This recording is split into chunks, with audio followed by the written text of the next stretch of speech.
Chapter 8 Seattle Vance. Fly, Mason, fly. I raised a glass to Adam while I watched him zoom off on the TV. If he asked me whether I felt guilty for what I had done, well, that was a complicated question. Truth is, I've known a lot of guys over the years, and we all carry it differently. Some stew in it. Some let that guilt grow and grow until it crushes them. Others, they need the killing. Not like psychopaths. Those are too easy to understand. I've known men who crave the blood and the dust and the smell of gunpowder. They need to struggle to feel alive, and it's peace that breaks them. Maybe I've been that guy on occasion. But at that moment, watching the TV and thinking of all the blood that was already on my hands, I was the guy who just kept counting the cost, and every time, I realized I could live with it. I still can't believe you gave the enzyme to a hobo, I heard Joshua's voice behind me. My shoulders dropped, and I groaned as I braced for another dressing down, but Joshua walked up to the TV and crossed his arms. He watched the news in silence for a while before turning to me. I contacted the index as you asked. You got what you wanted. Again. They agreed to meet. He threw me a flip phone, and I caught it in both hands. What? You're not going to lecture me on how I made the dumbest choice possible? Where's the anger? I glanced back at him. Oh no, you're still a fucking moron, but this... Joshua shook his head, for once unable to find words. I don't think I'll ever understand you, Seattle. You throw away every second chance. Do you realize how valuable that enzyme was? 30 million credits minimum. And for what? For super hobo? It was his quiet resignation that hurt more than any tongue lashing. He probably had a whole speech lined up if I had retrieved it. Some appeal to the good life. Instead, he got to watch a homeless man do somersaults in front of news cameras. And yeah, I had even asked him to scramble the city surveillance systems, throw CitySec off Adam's scent. Listen, by the time I'm through, we'll both be made men. Adam Mason is just an investment. I don't know why I suddenly tried to summon that Seattle. Something about those words felt nasty even as I said them. I shouldn't have tried to put on the salesman's face, not for Joshua. Joshua snorted. You think I care about the money? What you're trying to steal from the ASA? He tapped on the TV with his finger. Even if you get what you wanted, it's too hot to use. You think I want ASA secret stashed here? Fat chance. If I had any working brain cells, I should have left you out on your ass for CitySec. I was quiet for a long moment. If it means anything, I'm glad you didn't. He raised an eyebrow. Just tell me, when does this end for you? When does this train wreck stop? When I get my brother back, I told him quite plainly. He's dead, Seattle. You know it as well as I do. I glared past him at the TV. He ain't dead. Not yet. Not until I see his corpse. I don't know. I'm not big on sharing details. When you let a guy know you, you're just handing them leverage. But sometimes, I guess, you have to lay your cards on the table. So here's the quick rundown. I was 13. My brother was 17. And I got him fucking caught. Happy? My story is a whole basket case of tragedies, and that one is just the start. But here's where things get screwy in this fucked up life of mine. I've moved heaven and earth to try to find him. Years back, I had Joshua look into every database and server to find where Phoenix landed. The ASA may be evil sons of bitches, but damn if they don't keep meticulous records. But my brother? Nothing. Nada. Not even an entry that he was arrested. Once he was packed into that black van, it was like he disappeared off the face of the earth. So, after my stint in Cairo, which ended up being a hell of a lot longer than I ever planned, I picked the scent up again. He only had Class 1 transparency, so I figured maybe the ASA dumped him into Gen Pop. I ran with the coyotes for a good while, smuggling at the camps. 2 years of it. Never found a trace. I gave up and decided to check the exclusion zones. It was possible they sold him off for enlistment, used as human fodder to explore the biocontaminant areas. Nothing. I fucking went all the way to Flesh National Park, That's what we call the growth in District 19. The ground bleeds when you walk on it, and I shoveled decomposing corpses for 6 months before giving up. Still can't be sure if Phoenix wasn't under all that tissue and bone, but I wanted to think he was a survivor. Even if he was enlisted, he would have found his way back to me. So that put me back on square one. Now, I'm going to be honest.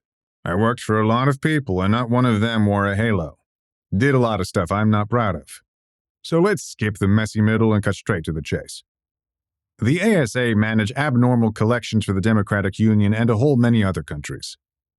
You might think of them as an international coalition, with most of the shots being called out of the bunker complexes in Iceland. Long story that, but nuclear war makes the rich panicky. To get to the point, the ASA runs the black sites. What are they? What do they do? Who fucking knows? That's why they're called black sites. But I figure that's one place to check if you're searching for a vanished somebody. That's why I wanted to get into the ASA regional headquarters here in City 57. In that building is a skeleton list. A map of the secret supply chains and locations of prisoners spread throughout the Democratic Union. That's what I wanted to steal. That's what I'm after. I stepped into the alleyway and went visible again. Flipping over the phone Joshua gave me, I peered at the address on the screen, double-checking the time and location. It was dusk, and traffic was sparse in this part of the city. The thing was, if I wanted to get into the ASA headquarters, and more importantly get out, I needed a new team. You can think of the Index as the underground, a network of mercs with the kind of abnormal abilities needed for jobs like this. The kind of people you call when the job's too dirty, too weird, or too dangerous for anyone else. And it was high time I paid them a visit. Walking out, I acted natural as I strolled down the sidewalk. The meeting was happening in a nightclub called Euphoria. I wasn't exactly keen on appearing in a public place, but the fixer was adamant about it. Luckily, this part of the city looked seedy enough that no one looks twice in your direction. But just to be safe, I shaved and cut my hair beforehand. Got a new change of clothes, too. It would take someone with a good eye to pick me out as the ghost. I walked down that street as if I was anyone else, and I found that was the best disguise of them all. Just a few minutes later, I was standing in front of my destination. Euphoria is one of those dens that sprung up in the ruins of the old city, repurposing the decay for decadence. The building itself had formerly been a bank, back when money meant something. Its high architecture rose high above me in the darkening sky. I walked into a front lobby and saw the faded logo of a corporation that no longer existed. It was a giant red circle with 3 dashes through it, emblazoned on a faded and crumbling wall. Maybe it had meant something once, but now it was target practice for drunks to throw their bottles at. My boots crunched on glass as I walked in. The dark space of the corporate lobby was mostly empty, with only a circle of camping chairs huddled around a fire pit.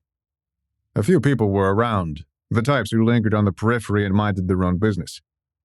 The afternoon light filtered in from busted skylights, and no one turned to look at me as I entered.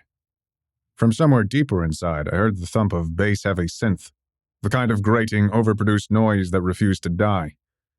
I groaned inwardly as I walked down a long, fetid hallway and pushed open a set of double doors, only to have my eardrums hammered by the noise. The room had once been your run-of-the-mill cubicle farm. Gray walls, cheap carpets, and rows of dividers. Decades of rot and neglect had done their work. The ceiling had collapsed, and looking up, I saw a big hole where part of the second and third floors used to be. The owner of the nightclub had cleared out the debris and turned the ground level into a dance floor. The upper floors had been reinforced with suspicious-looking steel girders. I had tried not to think about that too much. There wasn't a DJ or anything, just a wall of sound blasting from cobbled-together speakers spread throughout the area. I wondered how often they burned through the speakers running them so loud. Laser pointers were held by guys on the second floor, waving the green lights choreographed in chaos. Down below, the early arrivals writhed on the dance floor. I suspected at least half of them were already high. No one came to Euphoria to have fun. You came here to get wasted. I skirted the edges of the dance floor and circled around. I made sure to keep in the dimly lit areas, never sticking in one place too long. My contact with the Index had been deliberately vague on details. I didn't even know what he looked like. Half the time I kept glancing over my shoulder, waiting for someone to mysteriously appear behind me. Instead, I felt my phone buzz. "Third floor," the text read. I shrugged and started climbing the stairs. The third floor was filled with booths that were obviously scavenged from different parts of the city. All the furniture was mismatched and erratically placed, though it was infinitely cozier than the floors below. There were working light bulbs here, the soft yellow lights strung precariously along the ceiling. Glancing around, I noticed a surprising number of the seats were filled. "Mr. Vance," a voice called out from one of the booths. I looked over and spotted an older man, had to be in his 60s, sitting like he owned the place. Loose blazer, slacks, perfectly at ease. I thought he might have had a gun tucked away in the jackets, but I couldn't be sure. Honestly, I was surprised to see someone his age here. I walked over and slid into the seat opposite of him. "May I interest you in a scotch?" The old man brought out a bottle and 2 glasses. "Hell of a place you chose to meet," I said. "Mr. Green, right? Aren't you worried you're going to catch some unwanted attention? You stick out like a sore thumb." The old man chuckled as he began pouring. "I happen to own this place. If anyone wants to mess with me, they gotta go through Groggo first." I was about to ask who Groggo was when I saw the giant in the corner. I couldn't believe I missed him earlier. He might have been the bouncer of all bouncers, standing at least 6.5 feet tall and built like an ox. But just as quickly as I saw him, the lighting dimmed, and I lost track of him. Mr. Green pushed one of the whiskey glasses to me, and I had a feeling I didn't have a choice but to drink. "No need to be so formal," he said. "We can talk business later. Tell me, how was your stay been in City 57? CitySec treating you right?" Mr. Green sipped from his glass, eyeing me with a sudden hostility that caught me off guard. I picked up my own glass, and I ran my hand along the smooth wood of the table. The little surface was a nice piece of furniture, made from a dark, varnished material. It was carved by an expert craftsman, with nice flourishes of flowers and branches at the ends. The booths were equally high class, padded with the green felt that felt far too rich for this place. So he was one of those men, an aristocrat, lord of the scum of City 57. I downed the whiskey in one gulp and slammed the glass back on the table. "C.H. Jackson, right? That's a good bottle. I had a few back in my bootlegging days in City 12. Still not as good as the river bourbon they're aging in the Mississippi. It has a richer nose, and it goes down smoother. You should try it sometime." Mr. Green chuckled, shaking his head and leaning back. "You've got a set of balls, coming here and asking for my help." I rested my arm on the table. "I'm sorry. I've pissed off a lot of people in my time, and my memory's a bit fuzzy. The fuck I do to you?" The old man snapped his fingers, and I heard 2 heavy footfalls behind me. I didn't look back to see who it was. "Seattle Vance, according to my sources, you've been in City 57 less than a week. In that time, you've single-handedly caused more chaos than anyone since the fucking nukes fell. You ask what you did? Let's start with unleashing a rogue class fucking 5 on my city, that's what. My people have CitySec all over their asses because they think we're helping you. Doors are being kicked down all over the city. I've had 8 separate raids on my businesses. My people are being put behind bars, and you come in here requesting my help?" Mr. Green pulled out a black revolver and set it on the table. "Give me one good reason why I shouldn't blow your brains out and boot your headless corpse over to CitySec." It's funny, the kinds of things that don't make you scared anymore. You face sudden death day after day. A gun to the head was the least dangerous thing I've had to deal with this week. I picked up my empty glass, running my fingers around the rim. The motion helped clear my head, putting me in the right frame. "I'll give you 3, I said after a second. First is that we both know it's not going to end with me. CitySec doesn't keep its promises, and they don't play fair. That doesn't change no matter what shithole you're in. Once they declare war, it'll be until only one of you are left standing. Giving me over will only encourage them." The old man picked up the revolver and pointed it at my head. "You've explained why I shouldn't hand you over, not why I shouldn't dump your headless corpse in the river." "Second," I raised my hand, motioning that I was going to pull something from my jacket. A large palm fell on my shoulder, but Mr. Green nodded to Groggo to let me continue. I slowly pulled out a flash drive and placed it on the table. On it was a detailed map of the ASA regional headquarters as well as the infiltration route. I pushed it over to him. This job I have is going to solve all your problems. You're telling me about your planned assault on the ASA regional headquarters. Mr. Green cocked the hammer of the revolver. How on earth is throwing gasoline on this clusterfuck going to help us? My original employer wanted me to stage a false flag attack, blame it on the new American extremists. I say, why don't we paint somebody else's hands red? Why don't we point the finger at CitySec? The ASA and CitySec are already at each other's throats over jurisdiction. All they need is a spark, and we'll have a proper civil war. Hell, you'll have the run of the whole sector once this is through. Mr. Green laughed. CitySec. They're the ones who raided your hideout. How the fuck are you going to convince the ASA that CitySec was behind the ghost? Start with the fact that one of CitySec's own drones was reprogrammed to specifically find my hideout, that I managed to magically escape from an armored convoy with nothing but a pair of handcuffs, and after several days of combing the city, CitySec still can't find their enemy number one. Now I show up knocking at their door with some tastefully acquired gear, provided by the discreet support of yours truly. Exactly what does that look like to an ASA analyst? You want the ASA to think CitySec set up the ghost as a cover to knock out their headquarters? A patsy? And for the muscle, I'll page Adam Mason, a nobody who somehow acquired superpowers. What? Are they really supposed to believe a Class 5 enzyme coincidentally found its way to a hobo who just happened to take a shot at their building? I threw that last part in on a lark. I had no earthly idea if I could somehow wrangle Mason, but Mr. Green didn't need to know that. I saw the old man weigh the idea in his head. Tell you the truth, I knew what I sold him wasn't the brightest idea in the world, but it was the best I could come up with on short notice. But something in Mr. Green's calculations must have tipped in my favor, though it felt a little too convenient. Still, the old man finally lowered the revolver. You're a big dreamer, Mr. Vance. I'll give you that. But tell me, what's in it for you? Why are you going through all this trouble? I need the skeleton list, I told him quite plainly. Mr. Green grunted. You really think something like that exists? And it's in City 57, of all places. This rundown dump is where the ASA chooses to hide one of their most valuable secrets? I've done the legwork. Mr. Green raised an eyebrow. Maybe you have. And that's one part I don't much care about. He leaned forward, the revolver still within reach. Say we go along with this little plan of yours. I'll need certain assurances. The index's part will be quiet, intimate but invisible. None of this traces back to us. No risks taken. That means I choose your team. I run the plan. And just so you know, if any of this goes wrong, if so much as a hair is out of place, I know where you live, and I will rain hellfire on your friend too. He let that threat hang in the air.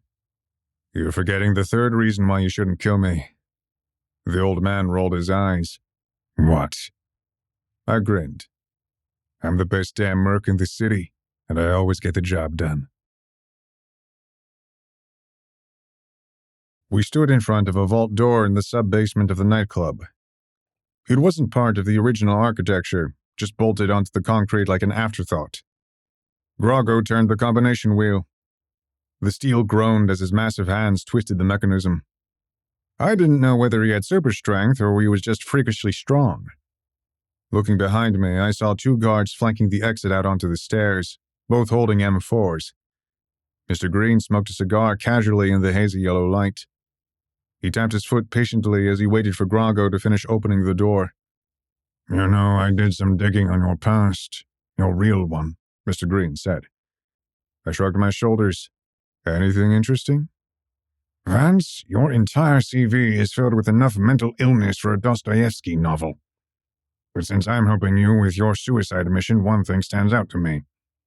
Collection operations with the ASA? I raised an eyebrow, surprised how he dug that secret out. Yeah, I ran with the night squads for a while. Night squads. They're the ASA's off-the-books personnel. As much as they like the headlines about making the world safe for normals, about making everyone equal again, they sometimes need to use abnormals just like everyone else. And it turns out, invisibility is high in demand when your primary job is state-backed kidnapping. That was one thing Class 2s were good for, all the dirty work in the Democratic Union. See, Class 3s and above are difficult to get for the undercover ops. They're too noticeable and there's too few to go around. Class 2s, though, were a dime a dozen. Were disposable. So what? I asked. You want to psychoanalyze me? See if I'm a bad person or not? I can save you the trouble on that one. If I cared about that, you wouldn't be standing here. I just have one question. You're a better expert than I. During this op, would it be possible to rescue anyone? I knew what he meant immediately, and for whatever reason, I wanted to tell him the truth, because I do have a soft spot from time to time. You want me to know if I can save the kids? I crossed my arms and leaned against the wall, giving him a doubtful glance. Those children are going to be behind several thick steel doors and layers of concrete. They keep them in holes, penned in so they don't have room to use superpowers. It's much cheaper than the tank. But you probably know all that already. Children are real trouble. You gotta keep in mind that they're still living weapons, and they tend to go feral. Mr. Green nodded. The vault door's lock made a loud clunk. Grago panted heavily as he heaved the steel entrance open, revealing a room filled with filing cabinets and safe boxes. There was a table in the center and 2 chairs. Besides the non-networked computer that looked like a century old, I also noticed several rectangular shapes in the dark corners. They were plastic explosives. I've worked with the Index before, but I've always been surprised how low-tech you guys are, I commented. Looking inside, I knew this was a special vault. In here were all the secrets of the Index, kept as a proverbial ledger. Everything was here, from equipment caches to financial records to emergency credit accounts for when you had to ditch town. It was the kind of intel one needed to run an underground merc ring of City 57's unknown unknowns. The Index cannot afford the risk of a digital database, Mr. Green explained. Any leak would be disastrous to our operation and put our clients at grave risk. For their safety and for the safety of the organization, everything is done as in-person as possible. A file cabinet cannot be hacked, nor can its contents be compromised without someone being there in person. The old man then flashed his revolver. Which means you aren't going to take one step inside while we hash out the details of my plan. I shrugged my shoulders. Where do you want to start?